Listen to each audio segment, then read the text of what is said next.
নমস্কার বন্ধুরা, মঞ্জু কিচেন হাউজে আপনাদের অনেক অনেক স্বাগত। আজকে আমি একটা রেসিপি করে আপনাদের দেখাবো, আর সেটা হচ্ছে এই যে বড় একটা রুই মাছ নিয়েছি, আর এই ওলকপি দিয়ে রুই মাছ দিয়ে একটা পাতলা করে ঝোল করব। আপনারা পুরো ভিডিওটা প্রথম থেকে শেষ পর্যন্ত দেখতে থাকুন। এখন আমি এই মাছটা আগে কেটে নেব, কেটে নিয়ে তারপর রেসিপিটা শুরু করব। এবার মাছটা আগে কেটে নেব।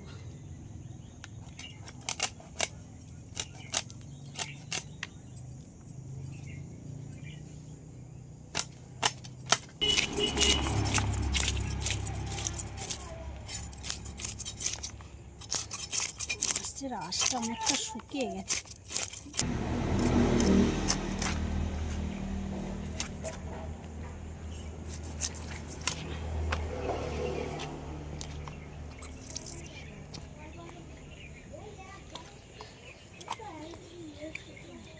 এই রুই মাছগুলো দেশি রুই, এই জন্য এত ছোট ছোট, বেশি বড় হয় না এই মাছটা।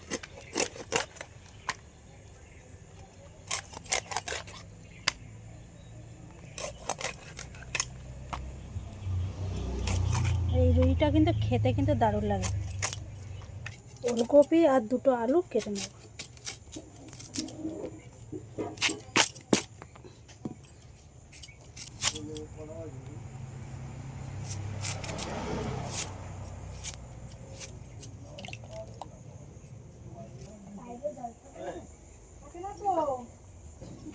উনুনটা জ্বালিয়ে নিলাম, কড়াই বসিয়ে দিচ্ছি।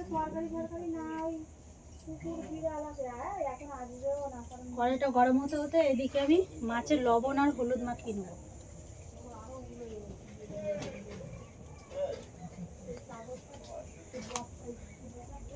দিয়ে দিচ্ছি সরষের তেল।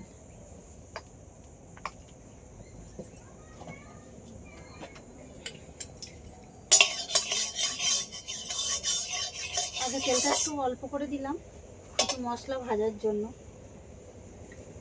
একটা তেজপাতা, একটা স্টার নিয়েছি, এটাও দিয়ে দেবো, আর জিরে আর গোলমরিচ,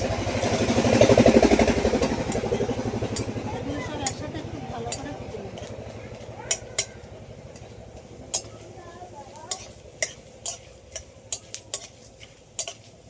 সব ভেজে তুলে নিয়েছি, এবার মাছগুলো সব ভেজে নেব।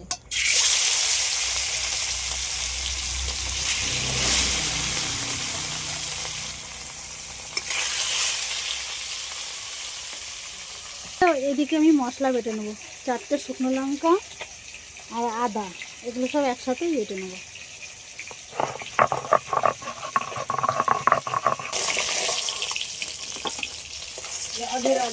মাছগুলো ভাজা হয়ে গেছে, তুলে নিচ্ছি।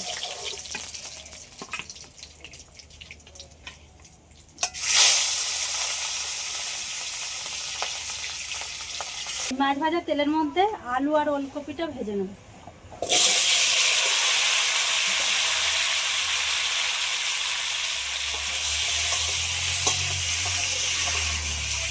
এখন অল্প করে লবণ আর হলুদ দিয়ে দেবো।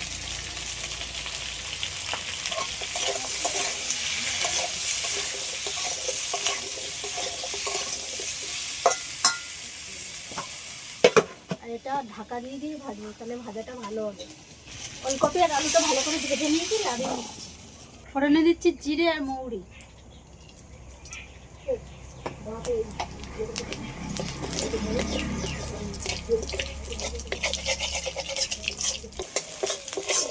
ফোড়নটা হয়ে যাওয়ার পরে আমি পেঁয়াজ দিয়ে দিয়েছি আগে। এই পেঁয়াজটা একটু হালকা করে ভেজে নিয়েছি, এবার দিয়ে দেবো টমেটো কুচি, 3টে কাঁচা লঙ্কা। সবগুলো একটু হালকা করে ভেজে নিয়েছি, এবার স্বাদ মতো লবণ আর পরিমাণ মতন হলুদ দেবো।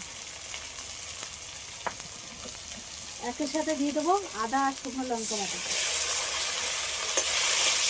সবগুলো একসাথে ভালো করে কষিয়ে নেব।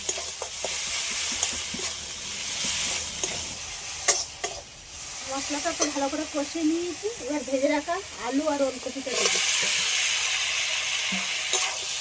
সবগুলো একসাথে ভালো করে আরেকটু নেড়ে নেবো।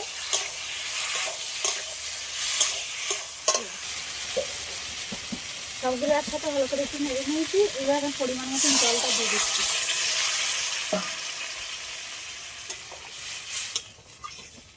ভাজা মশলাটাও বেটে নেব।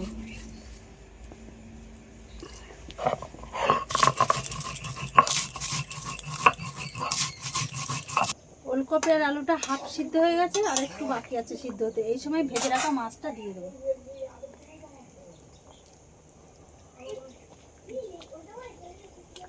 মাছটা দেওয়ার পরে 2 থেকে 3 মিনিট আর একটু ফুটিয়ে নেবো, নিয়ে তারপরে তরকারি লাগিয়ে নেবো।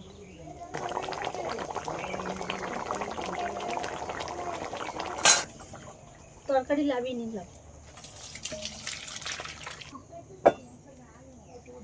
এই শীতের সময় কিন্তু ওলকপি দিয়ে মাছের ঝোল এরকম করলে কিন্তু খেতে কিন্তু দারুণ লাগে বন্ধুরা। আপনারাও বাড়িতে এইভাবে একবার বানিয়ে খেয়ে দেখবেন। আর আমার এই ভিডিওটা যদি আপনাদের ভালো লেগে থাকে, আমার চ্যানেলটিকে সাবস্ক্রাইব করবেন, লাইক কমেন্ট শেয়ার করে আমার বন্ধু হয়ে পাশে থাকবেন।